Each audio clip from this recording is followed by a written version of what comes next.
समस्त को आज क्लास को स्वागत समस्त को स्वागत करुच्ची मु श्रवण सर मोर यूट्यूब चैनल ऑनलाइन टीचर रे आज आम जहाँ आलोचना करवा सी हूँ आम स्पेशल ओटीटी एग्जाम 2025 पेडागोजी किसी क्वेश्चन आलोचना करवा जोटा कि गणितर एवं आज मेनली फोकस इभालुएसन उपरे मूल्यांकन उपरे आम आज किसी प्रश्न उत्तर आलोचना करवा जोटा कि प्रीवियस ईयर क्वेश्चन ता सहित किसी प्रैक्टिस क्वेश्चन जो मैंने प्रथम थर पर चैनल को आसछन्ती निहाती चैनल टी सब्सक्राइब करेंगे बोली मोर आशा एवं जदि आपण मैंने आमर ऑनलाइन टीचर टेलीग्राम चैनल रे पर्यंत जॉइन होना निश्चित भाव में जॉइन हो जातु जहाँफल सब वीडियो गुड़िक सीरियली आप पाइपर ठीक अच्छे। तो चलो आरंभ करवा आज गणितर किसी पेडागोजी क्वेश्चन जोटा कि बेसिकली फोकस इभालुएसन उपरे।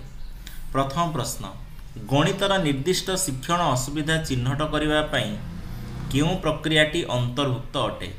देख कौन सी शिक्षण रे निर्दिष्ट जो असुविधा होची से असुविधा को जानिया पे आम कौन करबा केवल अनुमान करबा ना आकलन करबा ना निदानमूलक करबा ना तुलनात्मक करबा।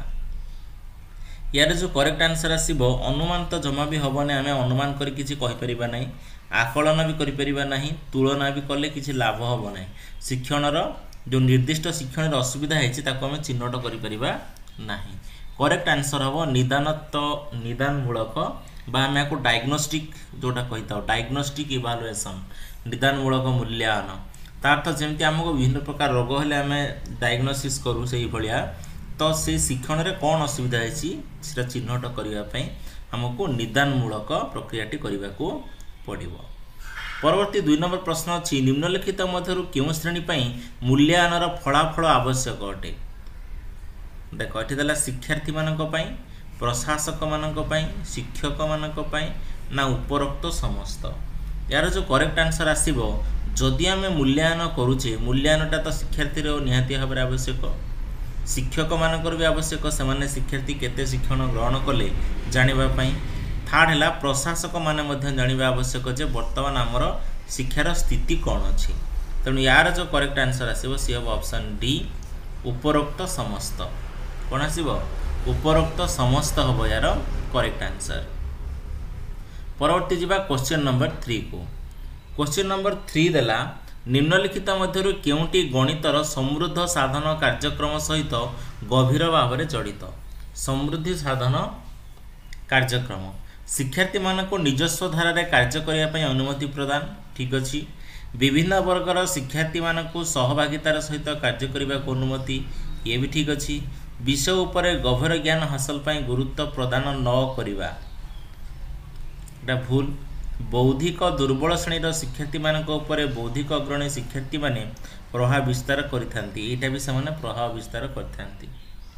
ताहले एठी जदि तो आम ठीक भाव में देखा सी पचार गणितर समृद्धि साधन कार्यक्रम गभीर भाव में जड़ित किए अच्छी ये 4टा भितर एटा तो टोटाल भूल अच्छी सी नंबरटा। ताहले एटा हम ऑप्शन ए शिक्षार्थी मानकु निजस्व धारा रे कार्य करने अनुमति प्रदान कले निहाती भाव में गणितर समृद्धि साधन कार्यक्रम सहित एटा जड़ित अच्छी। नेक्स्ट बा क्वेश्चन नंबर 4 को। देख क्वेश्चन नंबर 4 कौन देला।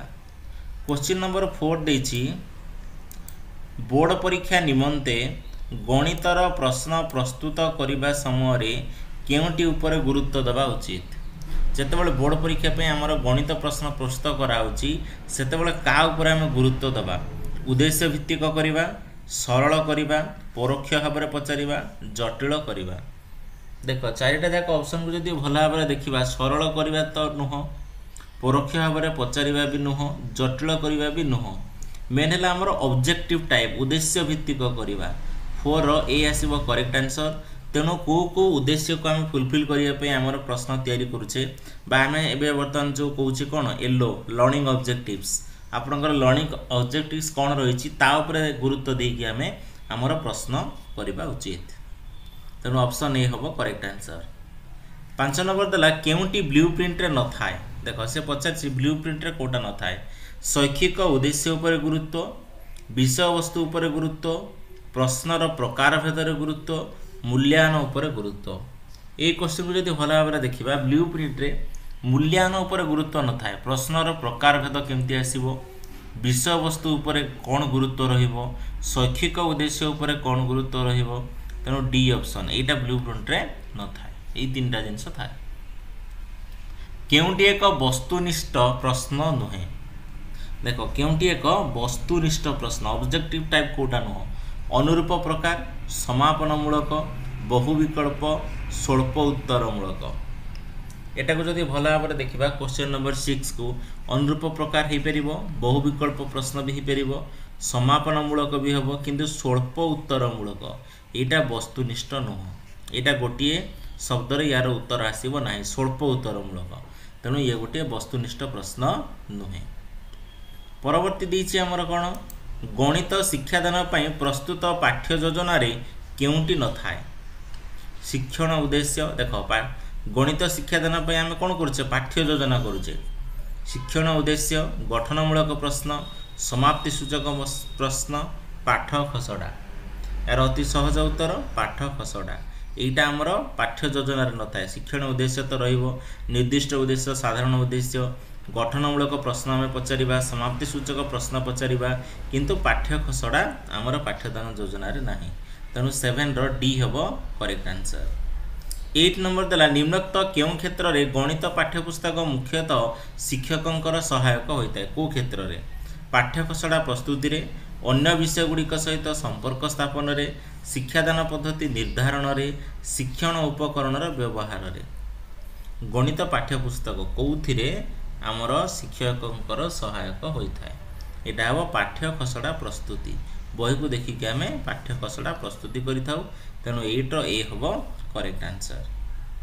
परवर्ती जबा क्वेश्चन नंबर 9 शिक्षक गोटे पीरियड रे जोग व वियोग प्रक्रिया शिक्षादान पर शिक्षार्थी मानक आहरित ज्ञान परीक्षण पर निम्न प्रश्नटी पचारिले यह केउं प्रकार मूल्यांकन तार्थ गोटे पीरियड कथा से कही एथिरे जोग वियोग से शिखै सारिछंती तापरे प्रश्न पचारिछंती ओके ताले 9 प्लस केते 15 केते प्लस 5 15 ए भलिया रहिछि एटा लब्ध ज्ञान हबो ना कार्यभित्तिक ना व्यवस्थान ना निदानात्मक देखो या जदि भल भाव देखा कार्य तो से निहती भाव में कर किंतु जहाँ से बर्तमान नॉलेज गेन कला से जो जोग वियोग शिखिला ता ऊपर क्वेश्चन होची तेणु यार जो करेक्ट आंसर हम सी हम लब्ध ज्ञान कार्यभित्तिक कौन कार्य जदि दि जाइथिबो ता भली सेटा व्यवस्थान माने आमर हला जोटा प्लेसमेंट इभालुएसन ओके कौन सी जगह एडमिशन करने आमको जो दवाक पड़ुची इभालुएसन सिस्टम व्यवस्थान जमती कि एंट्रांस गुड़ाक है आ निदानात्मक कथा कौन सी निर्दिष्ट शिक्षण कार्य जदि किसी असुविधा आसमें आम निदानात्मक करुचे किंतु यही जो देती एग्जाम्पल एग्जाम्पल अनुसार ऑप्शन ए लब्ध ज्ञान परीक्षण जोटा आम कहे सेटा हम यार करेक्ट आंसर यह हूँ लब्ध ज्ञान मूल्यांकन परवर्ती प्रश्न देला गणित पाठ्यपुस्तक कौन थाए शिक्षादान निर्दिष्ट उद्देश्य शिक्षादान उपकरण शिक्षादान पद्धति समाहित उदाहरण देख जदि आम 10 नंबर प्रश्न को भल भाव में देखा जे गणित पाठ्यपुस्तक जहाँ भी आमर देइथिबो गणित तार उदाहरण गुड़िक देता है समाहित उदाहरण पद्धति नाई उपकरण भी नाई शिक्षादान निर्दिष्ट उद्देश्य भी न था उद्देश्य आमको बाहर करिया पड़ो तेणु किसी समाहित उदाहरण से थाए शिक्षक सहायक पुस्तिकार कौन न थाए देख शिक्षादान उपकरण यथायथ व्यवहार ये निहाती भाव में रहिबो परवर्ती जो देछि शिक्षादान पद्धति ये भी रहिबो मूल्यांकन भी रहिबो शिक्षकों अभिज्ञता यहाँ न थाए क्यों शिक्षक केते अभिज्ञता कौन सहायक पुस्तिकार रहे कि ना तेणु ऑप्शन सी शिक्षक सहायक पुस्तिकार कौन न थाए ना शिक्षकों अभिज्ञता प्रकल्प माध्यम गणित शिक्षादान केते गुड़िए सोपान अनुसृत हुए से गुड़िकर ठीक क्रम देख प्रकल्प पद्धति आम कौन करवा प्रथम से देछि योजना प्रस्तुति परिवेश सृष्टि योजना प्रस्तुति प्रकल्प चिन्हट तो कौन हम 12 नंबर देख 12 नंबर को जब भल भाव में देखा ये से प्रथम कौन देछि ना गणित शिक्षादान केते गुड़िए पद्धति कथा से पचारा दीटा देछि योजना प्रस्तुति गोटे देला परिवेश सृष्टि तापरे प्रकल्प चिन्हट देछि तो ये योजना प्रस्तुति तो प्रथम हम ना प्रकल्प भी हम ना, योजना प्रस्तुति भी हम ना, परिवेश सृष्टि प्रथम परिवेश सृष्टि करिया को पड़िबो, तापरे प्रकल्प चिन्हट हम, तापरे योजना प्रस्तुत करा जिवो, तापरे कार्य संपादन हम मूल्यांकन। ठीक अच्छे, तो बी ऑप्शन हम यार करेक्ट आंसर। नेक्स्ट क्वेश्चन को मूव करबा। क्वेश्चन नंबर 13 गणित शिक्षण पई पाठ्यपुस्तक और अभ्यास पुस्तिका संपर्कित निम्नलिखित उक्ति मानक मध्यरु केउंटी ठीक। पाठ्यपुस्तक और अभ्यास पुस्तिका, अभ्यास पुस्तिका रे केतेक समाहित उदाहरण थाए, मात्र पाठ्यपुस्तक रे यह न थाए, एटा तो ठीक नुह, निहाती भाव निहाती थाए। पाठ्यपुस्तक रे दिया जाइता प्रश्न गुड़िक अभ्यास पुस्तिका रे समाधान करा जाए, एटा भी नुह। पाठ्यपुस्तक रे केतेक समाहित उदाहरण थाए, मात्र अभ्यास पुस्तिका रे न थाए, एटा ठीक। आमर पाठ्यपुस्तक रे उदाहरण थाउछि किंतु अभ्यास पुस्तिका रे नाही। अभ्यास पुस्तिका रे प्रश्न गुड़िक सहजरु जटिल क्रम रे सहा जाय थाए, मात्र पाठ्यपुस्तक रे एटा भी भूल। पाठ्यपुस्तक रे भी आमर सरल जटिल ही थाए, तेणु यार करेक्ट आंसर आसीबो ऑप्शन सी। पाठ्यपुस्तक रे केतेक समाहित उदाहरण थाए, मात्र अभ्यास पुस्तिका रे न थाए, सी होची करेक्ट आंसर। नेक्स्ट बा 14 नंबर। 14 नंबर जो प्रश्न रही, 14 नंबर देला श्रेणी गणित पाठर पाठ्यदानर उपक्रम सोपान रे शिक्षक केते गुड़िए प्रश्न पचारि थांती, केउंटी ताहार कारण नुहे। पूर्व ज्ञान परीक्षा करिबा निहाती भाबरे तांकर कारण, अभिप्रेरित करिबा एटा भी हिपेरिबो, नूतन पाठर क्लिष्टता विषय धारणा देबा एटा हबो नै, नूतन पाठ प्रति आकर्षण करिबा ठीक अछि। ता तो से जो प्रश्न पचारती तांकर मुख्य लक्ष्य रही पूर्व ज्ञान परीक्षा करिवे, तांको अभिप्रेरित करिवे आ तांको नूतन पाठ प्रति आकर्षण करिवे, किंतु तांको नूतन पाठर क्लिष्टता विषय धारणा देबा पई से प्रश्न पचारि न थांती, तेणु 14 सी हबो करेक्ट आंसर। परवर्ती देला 15 नंबर परीक्षण पई प्रस्तुत ब्लूप्रिंट रे कोन न थाए। शिक्षादान उद्देश्य रे आपेक्षिक गुरुत्व, उपएकक उपर आपेक्षिक गुरुत्व, मूल्यांकन पद्धति, प्रश्नर प्रकार उपर आपेक्षिक गुरुत्व। तो यार करेक्ट आंसर आसीबो मूल्यांकन पद्धति। ब्लूप्रिंट रे हमर मूल्यांकन पद्धति न थाए। शिक्षादान उद्देश्य रे उपएकक उपर और प्रश्नर प्रकार उपर गुरुत्व दिया जाय थाए, तेणु 15 रो सी हबो करेक्ट आंसर। परवर्ती देछि 16 नंबर निम्नलिखित उक्ति मानक मध्यरु केउंटी बहु विकल्प प्रकार प्रश्न पय प्रयोज्य नुहे। बहु विकल्प एथिरे गोटिए मूल वाक्य और 4टी संभाव्य उत्तर थाए, निहाती भाव में थाए। प्राथमिक विद्यालय तरल श्रेणी सहजरे व्यवहार करी हुए। देख से कहला बहु विकल्प प्रश्न कथा कही, तेणु बी हेनी, 16 रो बी हेब नाही।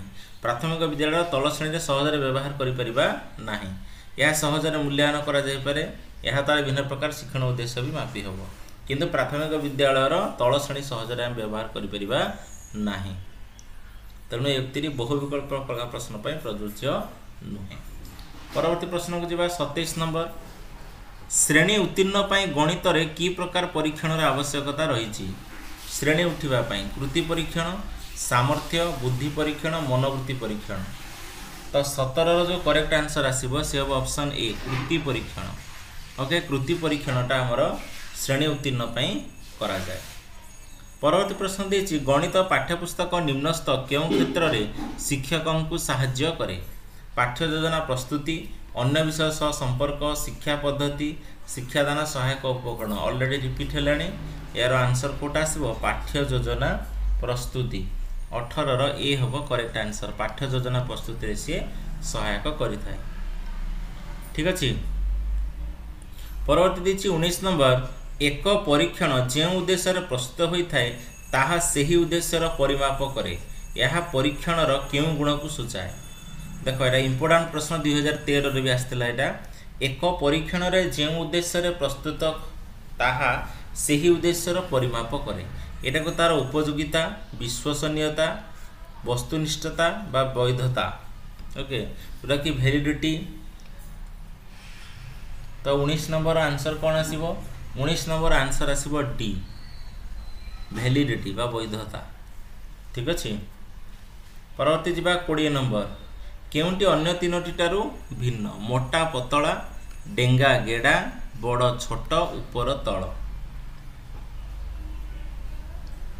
20 नंबर या जदि देखा अलग आसब ऊपर तल ओके ऊपर तल हूँ आमर अलग 21 नंबर को जीवा शिक्षादान केउ सोपान पर गोटे पीरियड रे अधिक समय व्यवस्था रही केउ सोपान पर अधिक समय उपक्रम उपस्थापना मूल्यांकन कौन नुहे तो 21 करेक्ट आंसर आसब उपस्थापना उपस्थापन पर अधिक समय व्यवस्था रही परवर्ती 22 नंबर देला गणित शिक्षादान रे सामग्रिक मूल्यांकन केउ पद्धति द्वारा करा जाए सामग्रिक मूल्यांकन क्रमोन्नति मूल्यांकन उपलब्धि परीक्षण प्रवणता परीक्षण व्यवस्थान परीक्षण सामग्रिक मूल्यांकन कथा जदि से कही ताहले आंसर आसब अचीवमेंट टेस्ट और उपलब्धि परीक्षण आमर करेक्ट आंसर आसब जो कि गणितर सामग्रिक मूल्यांकन हम जियोजेब्रा सॉफ्टवेयर साहाय्य विद्यार्थी माने निम्नलिखित मध्यरु केउ अप्रोच द्वारा ज्यामितिर सब कॉन्सेप्ट शिखि पारिबे तदंतमूलक अनुसंधानमूलक वक्तृतामूलक बा प्रोजेक्ट आधारित अप्रोच तो ये 23 रो जो करेक्ट आंसर आसीबो से होची अनुसंधानमूलक अप्रोच एथिरे समान शिखि पारिबे नेक्स्ट क्वेश्चन देखिबा नेक्स्ट क्वेश्चन रही निम्नलिखित मध्यरु केउंटी बा केउ गुड़िक गणित रे असाइनमेंट विषय रे सठिक असाइनमेंट पिलार पूर्व ज्ञान को अभिज्ञता सह जड़ित करे जड़ित करूची कि नाइ असाइनमेंट होची सेही काम जहाँ पाठ पढ़ा पूर्वर किंबा परे दिया जाए पूर्वर तो दिया जाएनी परे ही दिया जाए शिक्षार्थी मानकर असाइनमेंट होची गोटे प्रकार प्रतिश्रुति किंबा कार्यभार हाँ यहाँ ठीक अच्छे सब उत्तर ठीक अच्छे देख यहाँ को जो देखा पूर्व ज्ञान को अभिज्ञता सह जड़ित करे हाँ ये ठीक हो पार ओके ओके ये ठीक हम एटा जो लिखिला असाइनमेंट होची सेही काम जहाँ पाठ पढ़ा पूर्वर किंबा परे दिया जाए पाठ पढ़ा पूर्वर तो सेमती किसी दि जाए कि पर आम असाइनमेंट दौ ताले याको जदि दीटा तो ठीक हो गलानी तेणु याको भी आम ठीक भाव में नहीं जावा भूल नबानी ताहले आमर आंसर कोटा आसब आंसर आसब डी सब उत्तर ठीक अच्छे 24 डी ओके तापर जब 25 गणित डैश होची एक परीक्षार गुण जहाँ यह मापिबा को हेबो ताहा परिमाप करिथाए व्यवहार योग्यता वैधता नैर्व्यक्तता विश्वास योग्यता तो 25 रो जो करेक्ट आंसर आसीबो से होची वैधता ओके आशा करूची आज इवैल्यूएशन 25 क्वेश्चन आपण मानक निहाती भाव में परीक्षार हेल्पफुल हम यदि वीडियोटी भल लगी वीडियोटी को लाइक करेंगे और एपर्यंत जदि आम चैनल को सब्सक्राइब करना सब्सक्राइब करनी आपण मान सहित देखा नेक्स्ट क्लास रे thank you all of you.